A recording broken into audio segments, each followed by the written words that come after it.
Welcome back everybody to Nor Speaks Out. I'm Nor, and as you know, this channel is all about African history and diaspora stories, and I'm very excited to introduce my guest for today. But what I'm going to do, I'm going to let you introduce yourself. So please, if you wouldn't mind. My name is... It's very interesting because I feel if there are Malawians watching this right now, I have to say it the right way. So my name is Tadala. Which means we are blessed. We are blessed. Yes. Okay, I like it. But you know, here I'll probably my name is Tadala because the da is harder for people to say. To pronounce. Pronounce it one more time. Tadala. Again? Tadala. I'm gonna ruin it, so I don't even want to. No, but you were meant to sing a song. Oh yes. Okay, so listen.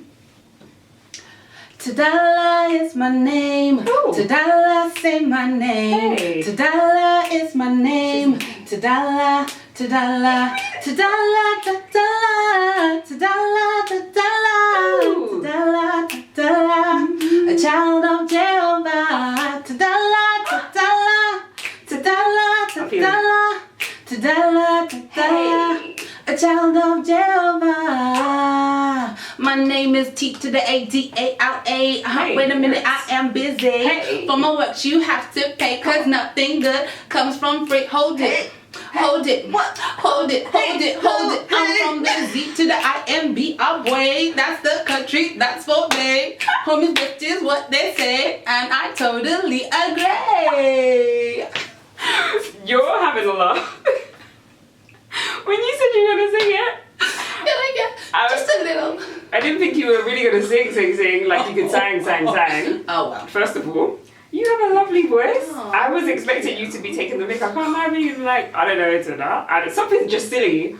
And then you're coming with the lyrics as well. Yeah, like Okay. yeah, see the people that are really vain that make songs about themselves though, right? Like it says something about the type of person that I am, which is quite sad, but yeah. I'm a bit first person. Nobody has ever sung their name or sung, generally speaking, on the YouTube, so you're first. Yeah. I appreciate it. Well, you know, it's very wonderful, very nice. Breaking records and here. You can sing too, so I'm happy for that. Also, could you tell us where you were born and raised? So, I was born in Zimbabwe, in a little town called Shishalane. So it's a little mining town. My parents are both Malawian, so they moved over. My dad got a job or a contract in Zimbabwe, so they moved over from Malawi for greener pastures. Yeah. And where in Malawi? Where are your parents from? My mom's from my mom's from the north, and my dad is from the south. So my mom is Tumbuka, and my dad is Chewa. Okay. So different sides. Okay. Yeah. Yeah. And then so they met and came. I looked sad tonight there. I didn't remember exactly. It's okay. So and then they moved to Zimbabwe. And so that's where I was born. And I grew up there. I came over when I was 17. Just over half of my life in the UK now. Take us back a little bit. How was life like growing up in Zim? Yes, I lived in a little mining town. I believe I was it is like a bubble, actually. Like, because when I think about it, it's insanely beautiful. So my dad was a dentist, and so the mine, because it was a mining town, the mine used to look after its doctors and all its staff. So there were like certain places where people would stay. So all the doctors stayed in a certain area called Chinda Heights, and it was lovely. My friends, we all went to the same schools. We're all around about the same ages. So there was a little mine club, a club. Like it had tennis courts, play area, just like a club that people would be able to go to. It had like a bar, restaurant, so everyone in that area, so we'd be able to go there. So you literally had to show your membership card when you would get to the gate, and then they would let you go in. So it was really, really lovely. Loved it. Loved our little town. It was nice. It's very small, very small, and I think that's why they had to have these incentives to keep people there. Yeah, because that was like your social life, right? Yeah. This is where you come. This is where you come. You enjoy. We had a pool, a swimming pool that was open to the public, like in that area. Although most houses in Chindize had their own swimming pool, like each house would have their own swimming pool, but you know, I guess it's still nice to have a public one and stuff. So it was nice. I know, like I won't lie to you, and I thought that was all my dad's money. You see, I was like, oh, my dad's, it's doing all right. It's doing all right. No, like I said, I was living in a bubble because it was only after when I was talking to him when I was here. Yeah. And I was like, Dad, actually, a lot of you guys had the same car. And he's like, yes, because it was a company car. And I was like, and our school fees? Yeah, company paid the school fees as well. That's why you all went to the same school. Yeah. And fuel, they used to have fuel cards. So even their fuel was paid for. Rent houses were paid for. Like, oh, wow. Literally. So you'd be living in these houses and you wouldn't pay that. I think it was, my mom told me she paid like $20-something or something like that a month. Like peanuts. Yeah. Yeah. And so you'd be earning your salary, hospital care free. Because it was in the Shivani mine, the mine hospital. So everybody, you would be born there, the doctors, it was like ideal world kind of life. Yeah. Anyway, so you're like, obviously I know you don't know the details of like your dad's salary, but his whole salary was savings. Or like enjoyment. Yeah. Wow. Yeah. And because I was saying to my dad, I've fallen in love with hotels. Oh my goodness, we would go to the nicest hotels, or like we would go and stay in certain apartments. And I thought we actually owned this one apartment. So again, in my adult life, I was like, Dad, what did we do with the apartment in Ascot? And he was like, that wasn't ours. I'm like, but we were there all the time. He was like, no, it's like a timeshare thing. So it was the company. So we just had to sign the book and say that you were going to use it that weekend. And so that's what I was like, what did you own? Like, what was yours? What was yours? Can we just where's this company still existing? Can we get a job? No, it's not. Do you know why? They were mining asbestos. Oh, really? And so many people died because obviously they didn't know. Yeah. So some people were getting sick, But, oh my goodness, okay. So it's now a ghost town because the mine is not mining. It's destroyed. Yeah. It's just not. Yeah. I think legally they wouldn't even be able to. To actually function now. No. It's just crazy. Yeah. Wow, okay. So. But it was good. It was good while it lasted. Like, it was good. Like, I had a good childhood because of asbestos. Oh my gosh, that's so bad. But yeah. Okay, no, that's fine. So primary school then, you were in the mining school, or like one of the schools that's part in the area. The area. Yeah. How was school in Zim? School was great. So because we were in the area, we went to the school there. So that was year 1, year 2. Mm-hmm. And then year 3, we would all go to boarding school, which was in a different city. So one of the big cities, like the Birmingham equivalent. Okay. So Harare would be the London. Mm-hmm. And then we were in the Bulawayo. So the school was there. So we went to boarding school. So we'd stay at school for 2 weeks. Mm-hmm. And then the Shivani mine bus would come and pick us up. Yeah. And it would bring us back home. And then would take us back to school after the weekends. And stuff. So it was lovely. So that's where we went from year 3 to year 7. Okay. Like equivalent to the UK year 3? So like 8? Yeah. Okay. Yeah. So I started boarding school when I was 7. Okay. Which I would never put my son in boarding school now because he's 8. I wouldn't put him in nursery school. No. I mean in boarding. But I think the good thing for me was that I went with so many of my friends and I knew a lot of people. Before. Exactly. Yeah. And we would all go together in the bus and all come back home. Yeah. I mean, I have one friend who would always cry because she used to miss her mom a lot. So that was hard for her. But I think the fact that we were there made it a little bit easier, and it's like you're all part of this community anyway, plus you're going to school together too, so you had a bit of support. Okay. But school was good. School was good. School was really nice. I I had a really good school. It was nice. We would get pocket money. We would have, like, school would give us pocket money. I'm sure it was included in our school fees, but like we would get pocket money, so we would be able to buy the sweets and stuff that we wanted. Yeah. It was a beautiful childhood. You know, when you look back and you think, I wish I could give my kids what I had. You know, you want to give your kids better. Yeah. Yeah. But to give my kids better than that here, I don't have that kind of money. Yeah. Okay. Yeah. Okay, but you enjoyed. I enjoyed. Can you tell us a little bit about like the demographic of like the town that you lived in, but then also the school? So I think for me, or you know, for many of us, you think about think about Zimbabwe and the population. How did that translate in terms of the people you grew up with, the people you went to school with, and your teachers, etc.? Who were those? So in Shavane, where I grew up, I think pretty much everybody was black. The headmistress of my school, she was white in grade 1 and grade 2. When we went to girls college, was my secondary school. When we went to Whitestone, that was our primary school. All my teachers were white. I had one teacher who was Mr. Mohammed, and he was from Somalia, Ethiopia. Okay. But he yeah. Only one. Only one. My Ndebele teacher, which is the local language in Bulawayo, she was white, Mrs. Watson. She taught me, like she would say. Anyway, yeah, no, she was lovely, bless her. Is she a good teacher? She was a good teacher. Did she know the language well? Yes, Sali Bonani.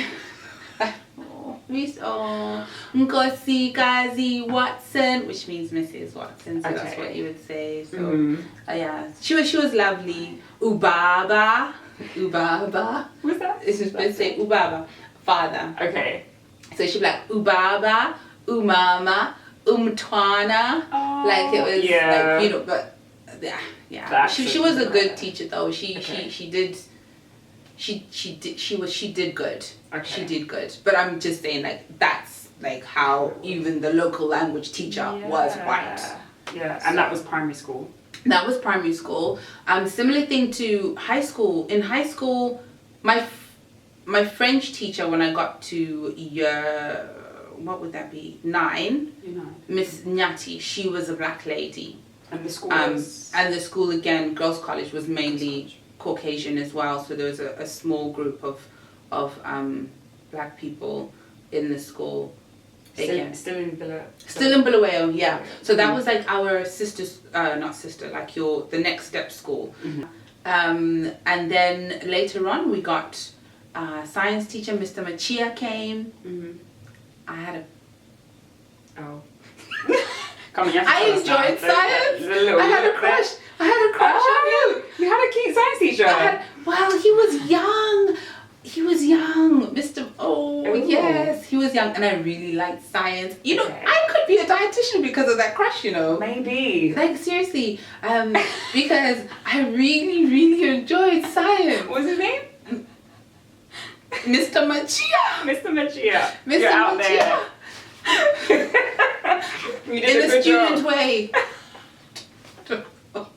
Yeah, he was lovely, and he was our tennis coach as well. And netball coach. I loved netball. Oh my goodness! Because you loved Mr. Machia. No, surely because it was just such a coincidence that he happened to be the coach as well. But no, I did. I really, really, really loved netball and science. Okay. I did. But yeah. Anyway. Okay. Yeah. So we started getting more. Yeah. Teachers coming in, which I didn't really think about or realize actually, which is quite interesting because it's you know, one thing I've realized is that only now when I'm older and I'm reflecting, I'm starting to see things that I probably didn't see as a child growing up because it just wasn't necessary to notice or anything like that. But yeah, hindsight's interesting. What are some of these things you're picking up on now? Like when we were in primary school, we would all mix together. Like there was no division or anything like that. Like all of us. There weren't that many black children, but we were all mixing. We were all one, whatever. Like it was cool. Then we got to secondary school, and early like when I'm looking back, I'm like, oh my gosh, the black people started chilling together. Then the white people were chilling together, and the Asians were chilling together, and it was. You could see at break time. Yeah. Everybody would you would just go to your little group, which never happened in primary school. And I had never really thought about it, because now even as we were growing older in hostel, you could choose who you wanted to be in a room with. But I noticed that in hostel, all the black girls, there was 10 of us in our year, we were all together, and then the rest of the white girls were in other rooms. And it was like, and it was like, wait a second, what happened? Yeah. And was there like a split even between, like, let's say some of like the friends who were maybe your best friends in primary school, but then when you now made it to secondary school, actually we're no longer... Yeah, that happened. I mean, we were so close. We would do a lot of things together. I won't get into a lot of details, but we were really close. And then when we got to high school, that friendship, like, just dissolved. And it wasn't an intentional or a malicious or nothing. We just grew apart. I don't know if it's because it's like, okay, there are now more people that are like me that I can relate to. Yeah. Because I was... like in primary school, I used to brush my hair. I had a brush because my friends had brushes. I used certain products because my friends used certain products, because that worked for them. But and probably now that I'm older, I'm like realizing, oh, you use shea butter, I could use that as well. That's gonna work better for my hair. That's gonna, and then maybe those things just genuinely just kind of. So with us, I don't know what it's like here. So if you're not deemed smart enough, you're split according to capability. Yeah. And so the people that are more able to do like the sciences, maths, biology, chemistry, they do. And then we had something else called integrated science, which was a mash of all of those, so you didn't have to do the individual subjects.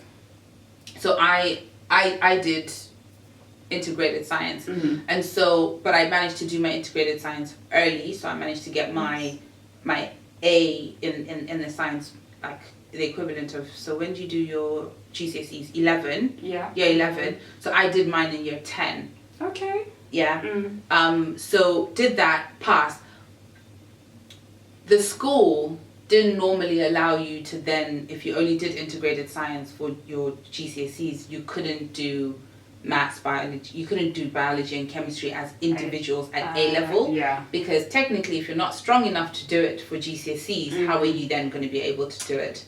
I'm with you. Yeah. Oh my gosh. So this girl was like, I'm going to do it for my A levels. And they let you? They let me after like a lot of like, Tadala, are you sure? Like, I remember I had to go to Mr. Fuller's office. Mr. Fuller was our headmaster. Okay. So I had to go, and he was like, Tadala, like, this is going to be hard. Yeah. Like, how are you going to deal? I was like, don't worry, I got it.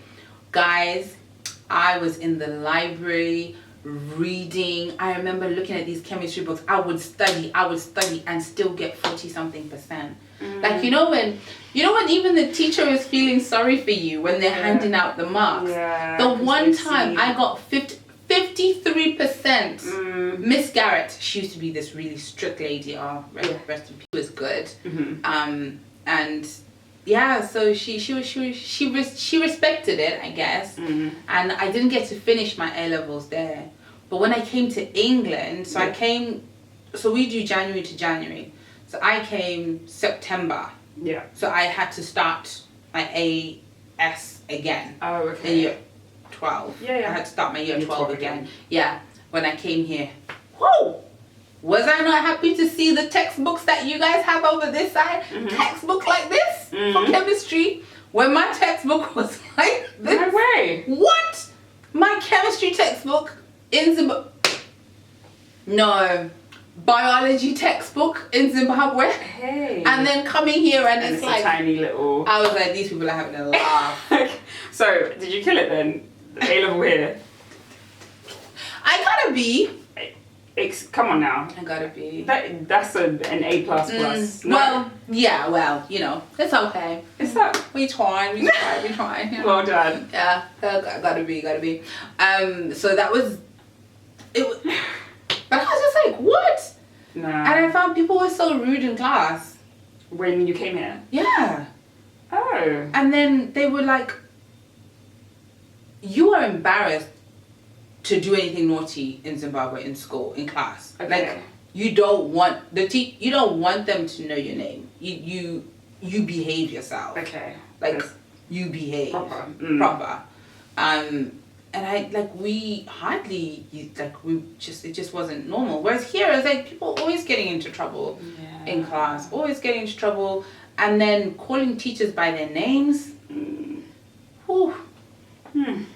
Yeah. A bit of a It was adjustment. It was such an adjustment. And when I came, I was like, so I went to all girls school, girls college. So I was like, when I come here, I was like, Mom, co-ed. Oh, In okay. secondary, I was like, yeah. Put some boys in my class. in my Okay. school. You like had enough of the girls now. Okay, change it up. Were you happy about that? Where did I go? Where? Enfield County, girls. Oh. Girls. No, mommy wasn't feeling Girls. right.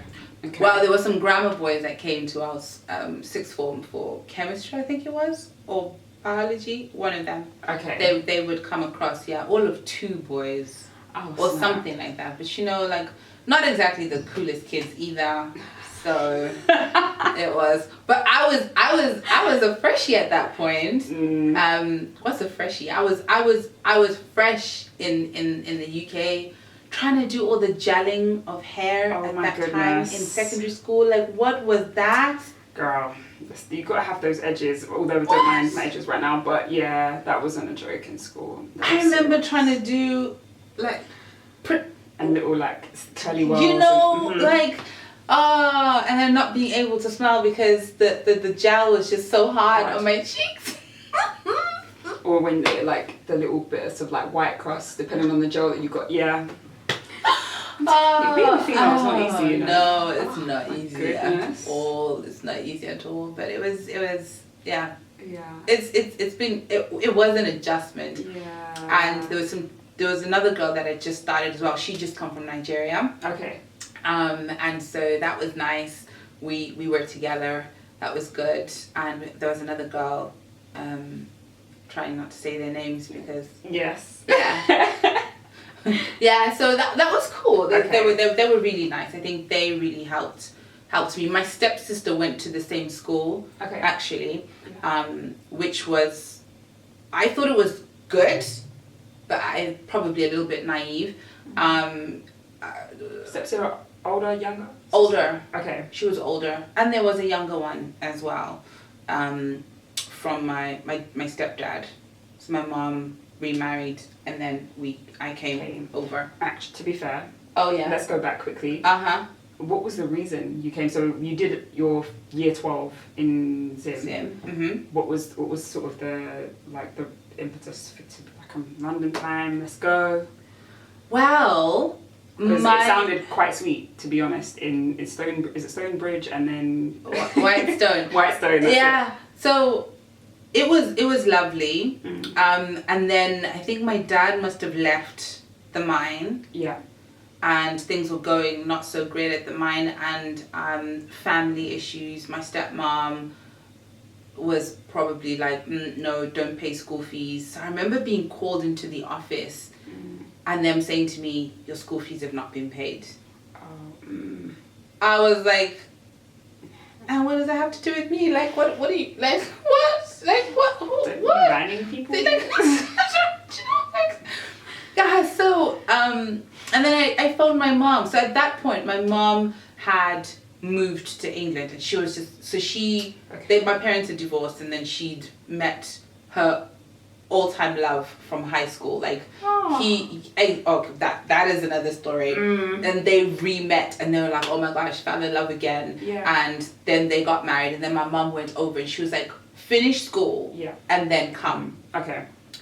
Which I was not going to, because I had planned to go to South Africa for uni with all my friends that I've grown up with, lived with, my family. We were all going to South Africa for uni. Okay.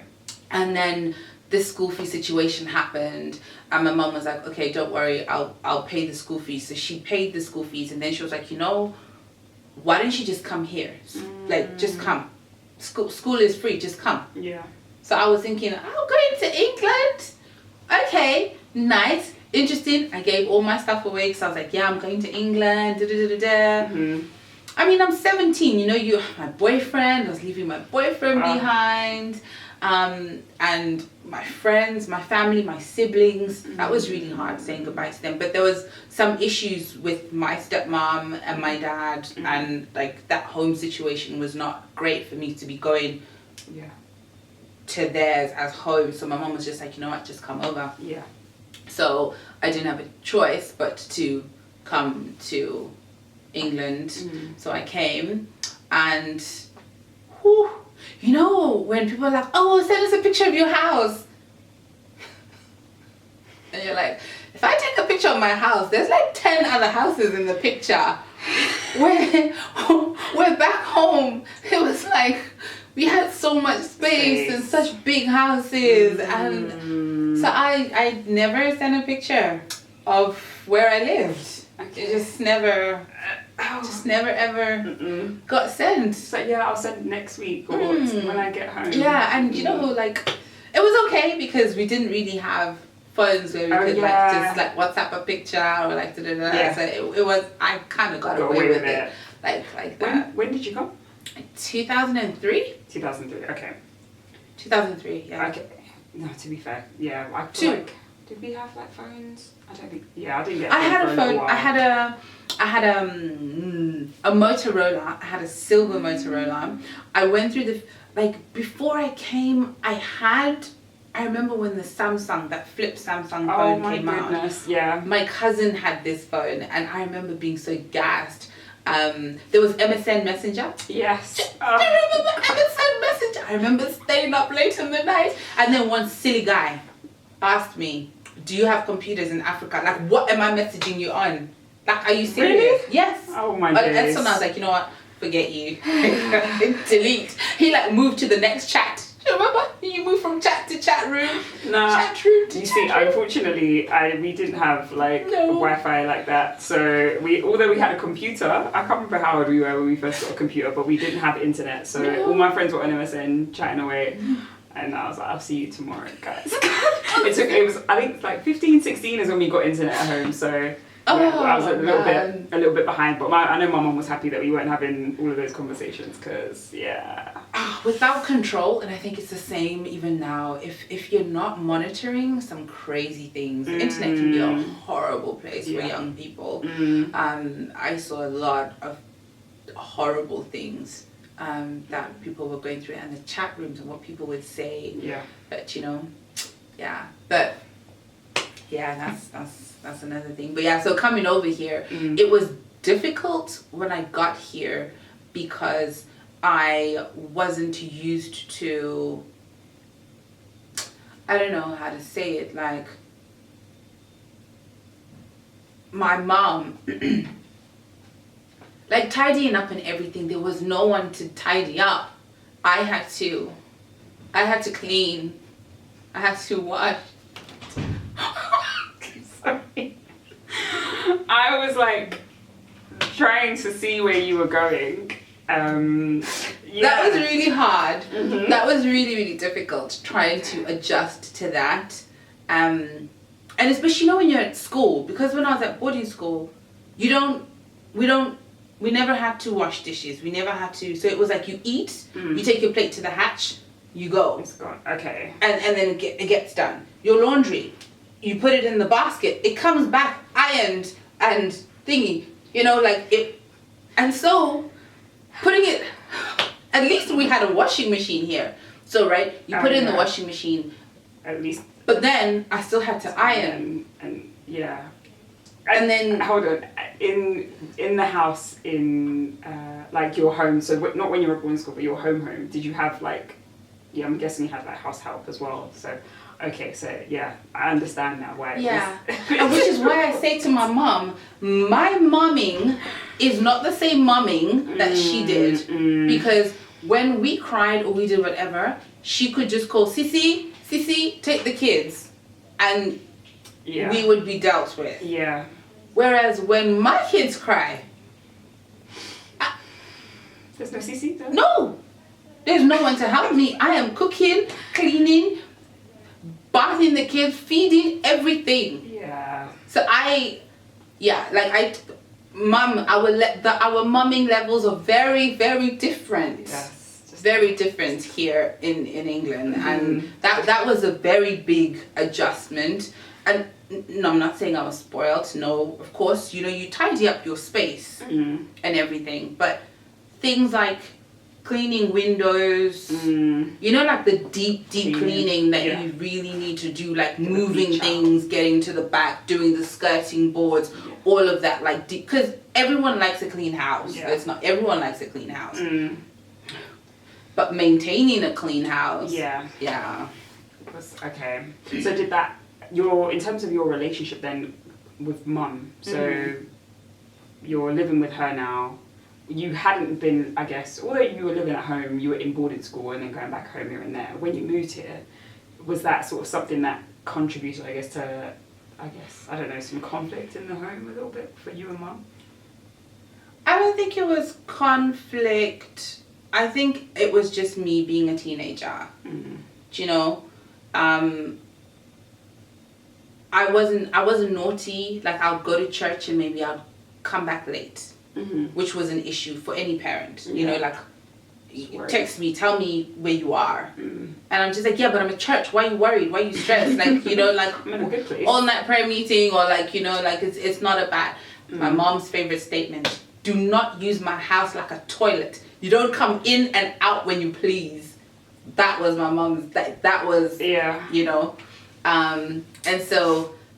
Life was interesting, and then clashing with my stepdad because I didn't know him. And I was also trying to be me. I'm trying to discover things. I'm trying to understand.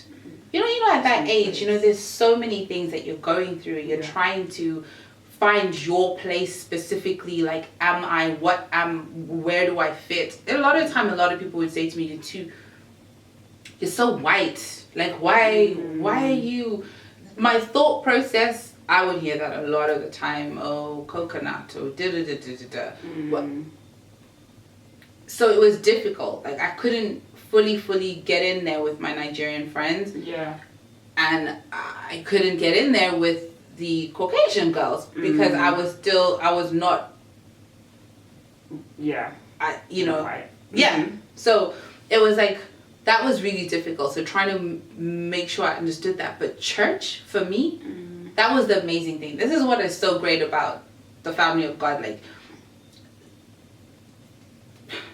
no matter what, wherever you are, church is church. And that was so beautiful. And I think that's why I was always in church, because I belonged. I was singing. I had my friends in church. I had the worship team. Like, I belonged, and that was so lovely. I absolutely loved that. So church has always been a big thing for me. Always. Okay. Always will be. So yeah, I think that's how I coped in this transition to the UK. I think it was very much a church thing and a boyfriend. I met a boy. And you met a boy too? Yeah. And this was, we're in London, still in Enfield, right? Yeah. So North London still. We went to the same church. So you're in church. Yeah. She said choir, and then you're coming home late, and then you're telling mum it's the choir, but there's boy. Yeah. But you know what, this boy, you see, destiny helpers are very important. So when I came, he was like, get your NI. Okay. Like, I was 17, so I could. He was like, okay, why don't you get a part-time job? Okay. So he was influencing me in the right way. My parents didn't know. Okay. He helped Where me was with he my from? Ghana. Okay. So he was like, and he was a lot older than me. So it wasn't like boyfriend girlfriend initially. It was like, okay, we're in the church together. We're working in the youth group together. And he rapped, I sang. So we were doing music together like that. So and he was like 4 years older than me. So it was literally just that. Like he was. And he'd be like, oh, get a job, work part-time, get your NI, get a car, get your license. Like, so he was progressing me. Yeah. And of course, then I decided, I'm going to study at the same uni where he was studying, because he then started doing nutrition. And I was like, well, I'm going to do dietetics. And then I was like, yeah, we're going to go to the same uni, and then we're going to have a big business, and we're just going to be so in love, and it's all going to be perfect. No. We broke up in the first semester. Anyway. Of uni? Yeah. So you went to the same uni? I went to the same uni as him. We went to the same uni. We actually got engaged, you know. No. I was 19. Oh. I know. Okay. Yeah. But that was very then. And it was very important, because if I hadn't gone to that uni, I wouldn't have met my husband, because we met that same semester in a Christ on the Rock fellowship, Jesus on the Rock, some type of fellowship in uni. And we met there for the first time. What uni was this? So London Met. London Met doing love. Okay, I didn't know. So we went, so I would not have met my husband if I had not met this person So I followed him to London Met. That's my number one. And the rest is history. And the rest is history. Very cute. Okay, nice. So church was a place of comfort. Yeah. A place of belonging. Yeah. This you were speaking about the fact that you felt when you came here that you know people were calling you white here and black people, right? Yeah. Or African people here were like, but then you didn't feel necessarily comfortable with white people. Did you have that same when you were in Zim? Like, did people treat you that way? You were in a predominantly white school. Did people call you like things like Bounty or No, like never.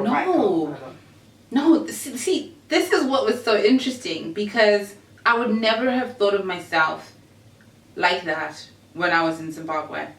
But when I came here, I realized, because of that environment, because of what I grew up in and the things that I liked, you say, oh, I like things like horse riding, I like ballet, I like this. And in some communities, it's like, girl, those are white people things. Yeah. Like, oh, I love walks on the beach, I love hiking. Like, I'm always teasing my sister, because I'm like, oh, what are you doing? She's like, oh, we're going walking. And this, like, I was like, what are we doing for our family holiday? She's like, oh, let's go to the Drakensberg Mountains. I'm like, girl, you're so white. What are you talking about going to the Drakensberg Mountains? Like, what are we doing? It's like, we'll go hiking. I'm just like, oh my god. Your sister is my sister, so please, like, let me take a spot. I want a holiday. I don't want to be climbing mountains.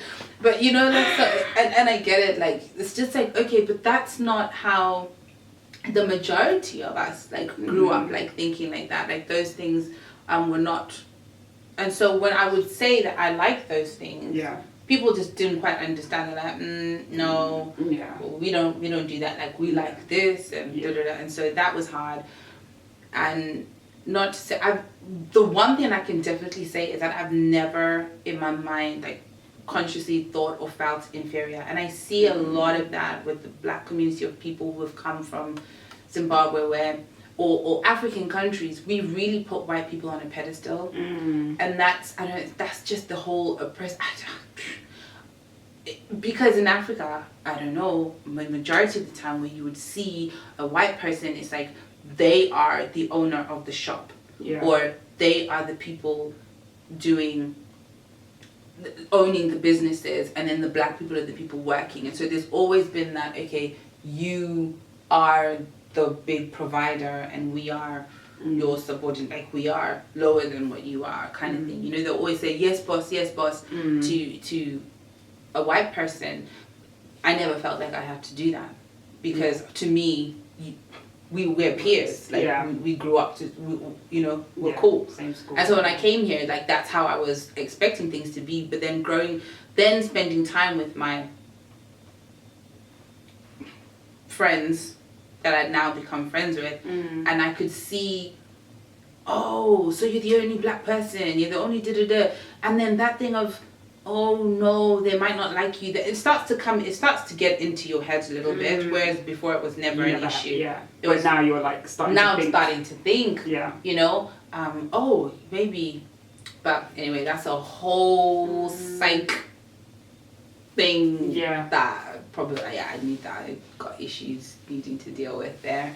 But otherwise, it's good. Life is good. Life is good. Life is good. That's really Life is interesting. good. So we found husband at London Met. Yes. You studied dietetics. Yeah. Yes. Tell us a little bit then about sort of what you're up to now, what your position you're in now, and sort of what you plan to do in the next couple of years.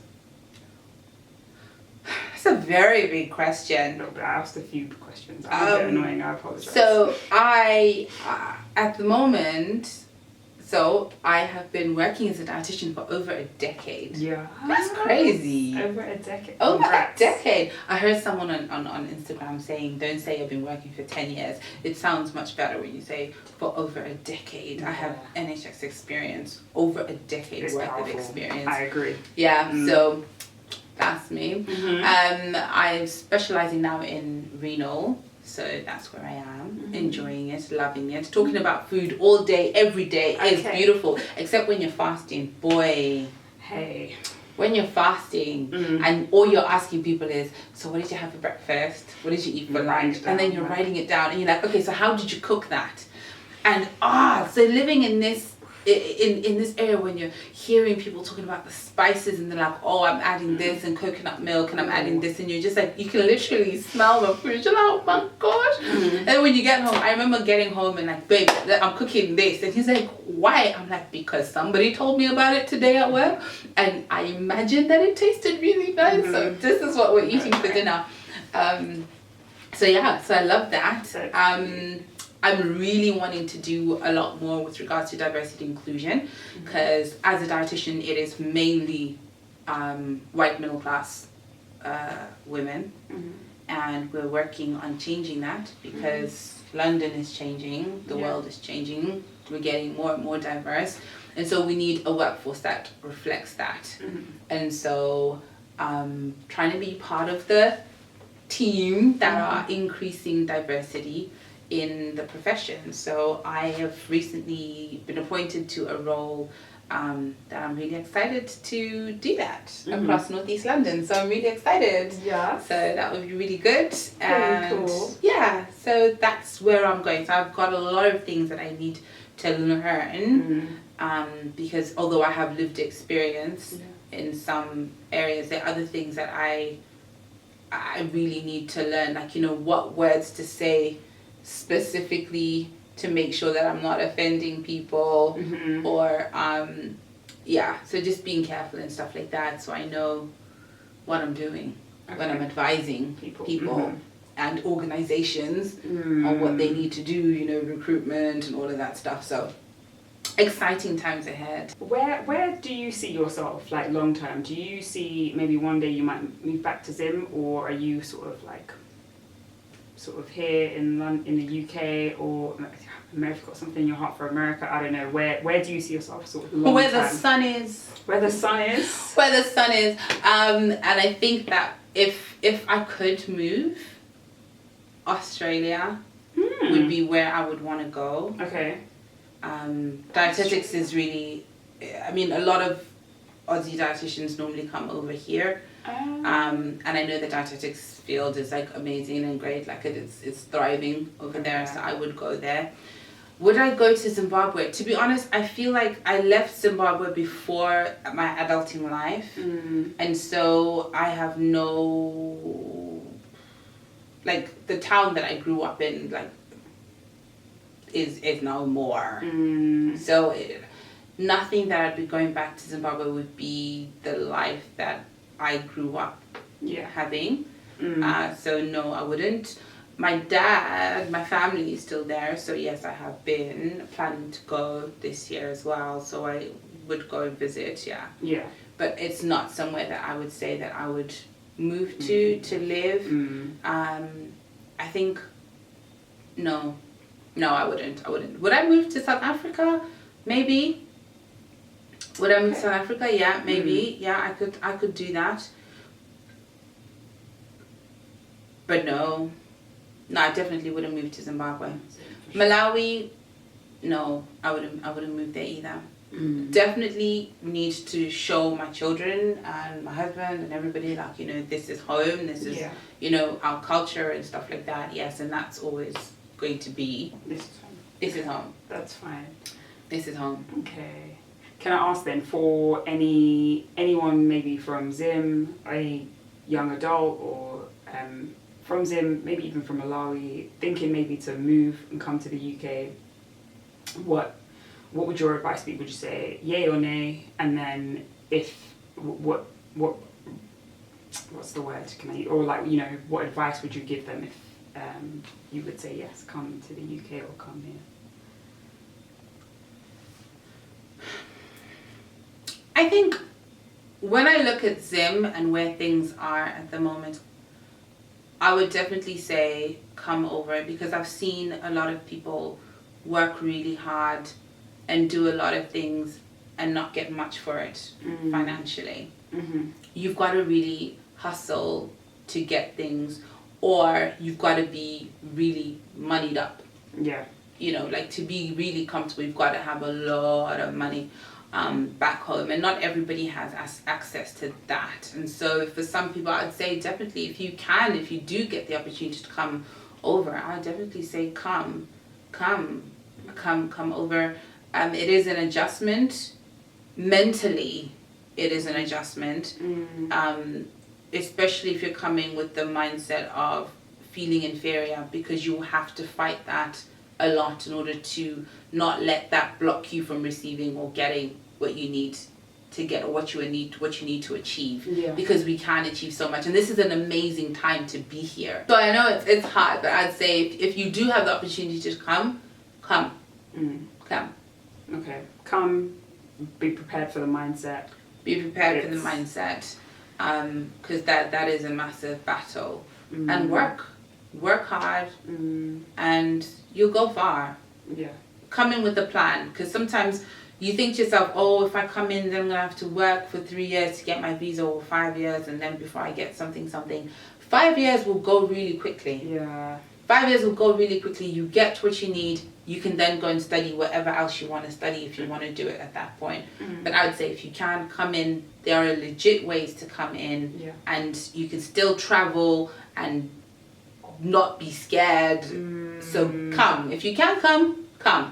My only worry is that I'm scared for the people back home. You know, like where they're bringing nurses, doctors, everybody's leaving and then coming here, and then you think, but my dad had a heart attack, and there were only 2 cardiologists that we could call on in the country. In the country? Yeah. Oh wow. The specialists, 2. And then the one guy was on holiday here in England. And so that one guy, it can be really scary. But like I said, the good thing is for my dad is that the doctors will know each other, right? So we have access to that one, those avenues. In Zim, it's hard. We had to pay. My dad had a heart attack. We had to pay like $4,000 US for an ambulance to take him somewhere. From Birmingham to London to the main thing. So if you don't have the money, you have to pay a lot of money for him to get a pacemaker. It's hard when you think. And so when I think of that, and I know NHS is free over here, my advice would be, makes sense. Come if you can, and then as well be able to send the money home. for everybody else Yeah. and support people. But Okay. that's just my story. I like it. And get medical insurance, so then you're not paying $4,000 for those things. We learned. We've done it now. That's good insurance, yeah? Okay, good. You know, when you're like, okay, Dad, it's okay. We've got the insurance. He's like, no, I cancelled it. Why? Because I didn't use it. Well, Oh my. no. You need it for times like When this. things Like, happen, exactly. But, you know, we learned. Okay. We've learned. That was good. All right. Another question. One before the last. In terms of raising kids in this country, what advice would you give to somebody maybe who has kids already, or their kids are growing up in the UK? Any advice that you would give them maybe as to how they ought to, parent their diaspora babies potentially, or what things maybe they specific to being an African person in the UK? What advice would you give? My advice is keep your culture alive for your kids. I didn't get that, and I think that's also one of the reasons why I was a bit shaky when I came. Keep your culture alive. Make sure your children know they're Black. I know that sounds so weird, but let them know what our cultures are, our traditions, because when you just impose things on the children, that's when there's a lot of pushback as well, when they're like, oh mum, that's not cool, you're making me do things that are not cool. But I've realized that when I've taught my son to say, you know what, like, this is our culture, this is what we do, like, this is how we do things, so sometimes it may seem different to what everybody else is doing, and you don't have to carry it as do it every day, but I just want you to understand. We have so many books with regards to our culture, but I also have lots of black books, pictures and everything, because that is so important. I was saying to my daughter that I feel like I'm racist because she has a lot of black dolls. Okay. a lot of black dolls, and I was like, oh Mia, we need to get at least one white doll. Oh, let's mix it up a bit. Yeah, just mix them up a bit, let's try, come on. This is diversity lead, and I've only got black dolls in my house. Probably in the shop is fine. So I would say make sure that there's so much out there right now, promoting Black excellence, Black leaders, a lot of that. And I would say make sure that you're showing these things to your kids. Make sure that they can see, because in school, when all your teachers are white, there is that thing to think only white is the lead. They are supreme. No, not supreme in that way, that they are the authority. Yeah. So it's just showing them that, look, there are people who have done great things. Look at this person, look at that person, using books, literature, things like that. Games, oh my goodness. I have games. We have so many games in our house. Make sure you play with your kids. My parents did not play with me. I mean, we went out, like I said, my dad would take me we would go to really nice hotels, we would do all of that. And yes, I was in boarding school, but that relationship is not the relationship that it can be. But here in this country, when you're raising kids, you need relationship with your kids.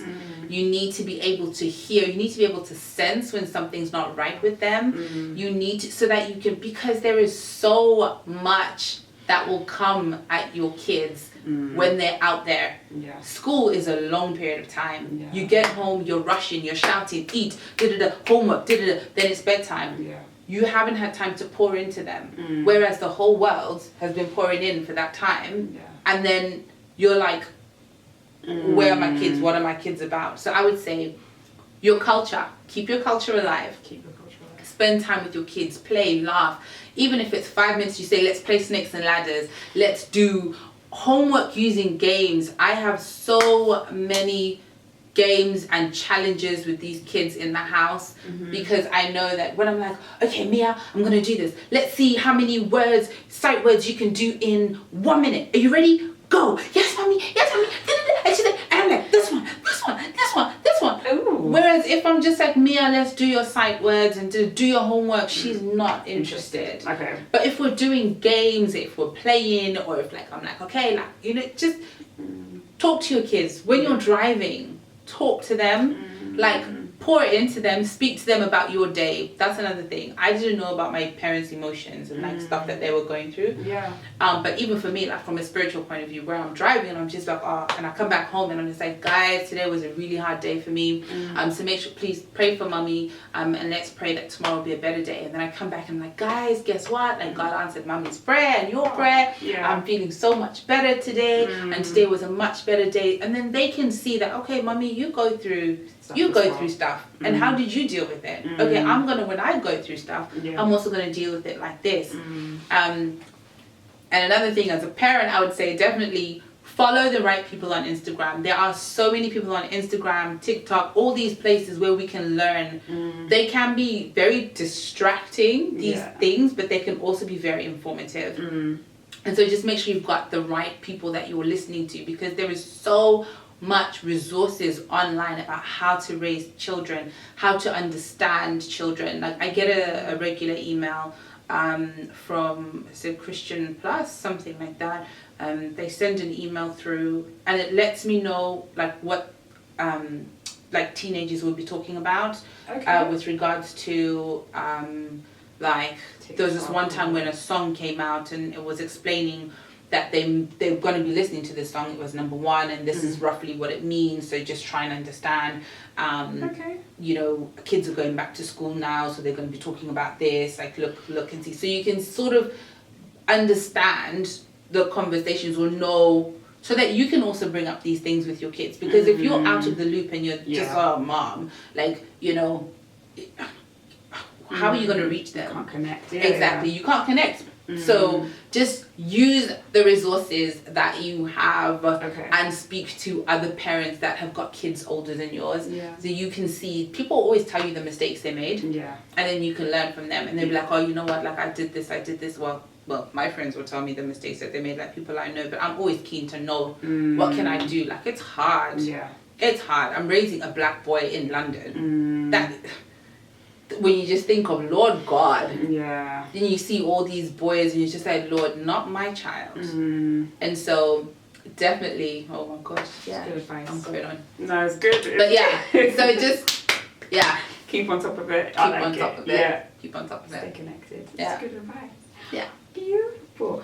Thank you very much for coming on my YouTube. Thank you so much for sharing your story and telling us about your life. We appreciate it, and sharing your story on your terms. I really, really appreciate it. Thank you guys for watching. If you have any questions, please, for Tadala, for me, write a message and we'll try our best to answer those as best we can. If you would like to come on my YouTube as well, please let me know. I'd love to have you on here too. And so thank you again for watching. This is NorSpeaksOut. I'm Nor, but for today, Tadala has spoken, and so we're asking you, Wahura. Wahura. Which means, are you listening?